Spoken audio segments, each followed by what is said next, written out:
പ്രതിപക്ഷ നേതാവ് പിണറായി വിജയന്റെ വസതിക്കു മുന്നിൽ എൻഫോഴ്സ്മെന്റ് ഡയറക്ടറേറ്റ് ഉദ്യോഗസ്ഥർക്കു നേരെ ഉണ്ടായ ആക്രമണവുമായി ബന്ധപ്പെട്ട അന്വേഷണത്തിൽ പോലീസുമായി സഹകരിക്കാൻ സിപിഎം തീരുമാനം. ചോദ്യം ചെയ്യലിന് ഹാജരാകാൻ ആവശ്യപ്പെട്ട് അന്വേഷണ സംഘം നോട്ടീസ് നൽകിയ പശ്ചാത്തലത്തിൽ മുതിർന്ന അഭിഭാഷകരിൽ നിന്നും വിശദമായ നിയമോപദേശം തേടിയ ശേഷം പോലീസിന് മുന്നിലെത്താനാണ് മുതിർന്ന നേതാക്കളുടെ നീക്കം.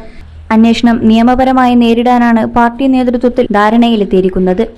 സിപിഎം സംസ്ഥാന സെക്രട്ടറി എം.വി. ഗോവിന്ദൻ, തിരുവനന്തപുരം ജില്ലാ സെക്രട്ടറി വി. ജോയ് എം.എൽ.എ, രാജ്യസഭാംഗം ജോൺ ബ്രിട്ടാസ്, ബിനീഷ് കോടിയേരി എന്നിവർക്കാണ് പോലീസ് ആദ്യഘട്ടത്തിൽ ചോദ്യം ചെയ്യൽ നോട്ടീസ് നൽകിയിട്ടുള്ളത്. അക്രമസംഭവം നടന്ന ദിവസം ക്ലിഫ് ഹൗസ് പരിസരത്ത് ഇവരുടെ സാന്നിധ്യമുണ്ടായിരുന്നു എന്ന കണ്ടെത്തലിനെ തുടർന്നാണ് നടപടി. ഇതിനു പിന്നാലെ മുൻ മന്ത്രിമാരായ വി. ശിവൻകുട്ടി, കടകംപള്ളി സുരേന്ദ്രൻ എന്നിവരിലേക്കും നോട്ടീസ് നടപടികൾ നീളുമെന്നാണ് വിവരം. അന്വേഷണ നടപടികളിൽ നിന്നും ഒളിച്ചോടില്ലെന്ന വ്യക്തമായ സന്ദേശമാണ് സിപിഎം മുന്നോട്ട് വെക്കുന്നത്.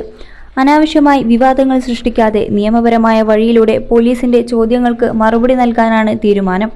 നോട്ടീസ് ലഭിച്ച നേതാക്കൾ ഏതുവിധത്തിലാണ് പോലീസിന് മുന്നിൽ ഹാജരാകേണ്ടതെന്ന കാര്യത്തിൽ വിദഗ്ധ നിയമോപദേശം ലഭിച്ച ശേഷമായിരിക്കും തീയതികൾ നിശ്ചയിക്കുക. അതിനിടെ കേസിന്റെ അന്വേഷണം അതീവ നിർണായകമായ രണ്ടാം ഘട്ടത്തിലേക്ക് കടത്തിവിട്ടിരിക്കുകയാണ് പ്രത്യേക അന്വേഷണ സംഘം. 21 ലക്ഷത്തോളം സന്തുഷ്ടരായ ഉപഭോക്താക്കളും 2 ലക്ഷത്തോളം തിമിര ശസ്ത്രക്രിയകളും പൂർത്തിയാക്കിയ മലബാറിലെ ഏക കണ്ണാശുപത്രി Alsalama high hospital, hospital road, Perinthalmanna. ആക്രമത്തിൽ നേരിട്ട് പങ്കെടുത്തതിനേക്കാൾ ഉപരി സംഭവത്തിന് പിന്നിൽ ആസൂത്രിതമായ ഗൂഢാലോചന നടന്നിട്ടുണ്ടോ എന്ന സംശയത്തിലാണ് പോലീസിന്റെ പ്രധാന ശ്രദ്ധ.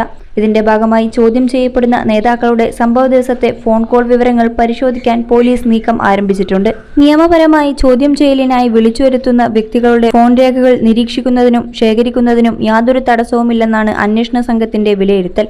സംഭവ സമയത്ത് വസതിക്ക് മുന്നിലുണ്ടായിരുന്ന നേതാക്കളും ആക്രമത്തിൽ നേരിട്ട് പങ്കെടുത്തതായി ആരോപിക്കപ്പെടുന്ന പ്രതികളും തമ്മിൽ ഫോണിലൂടെ ആശയവിനിമയം നടത്തിയിരുന്നു എന്നാണ് പ്രധാനമായും സൂക്ഷ്മ പരിശോധനയ്ക്ക് വിധേയമാക്കുന്നത്. പ്രത്യേകിച്ച് അന്നേ ദിവസം സംഭവസ്ഥലത്ത് സജീവമായി ഉണ്ടായിരുന്ന ബിനീഷ് കോടിയേരിയെ കേന്ദ്രീകരിച്ചാണ് പോലീസിന്റെ പരിശോധനകൾ വേഗത്തിലാക്കുന്നത്. ബിനീഷ് നേരിട്ട് ആക്രമണത്തിൽ ഏർപ്പെട്ടിട്ടില്ലെങ്കിലും കേസിൽ അറസ്റ്റിലായ 25 പ്രതികളുമായി ബിനീഷിന് സംഭവ ദിവസം ഏതെങ്കിലും തരത്തിലുള്ള ആശയവിനിമയം ഉണ്ടായിരുന്നോ എന്നാണ് അന്വേഷണ സംഘം ആരായുന്നത്.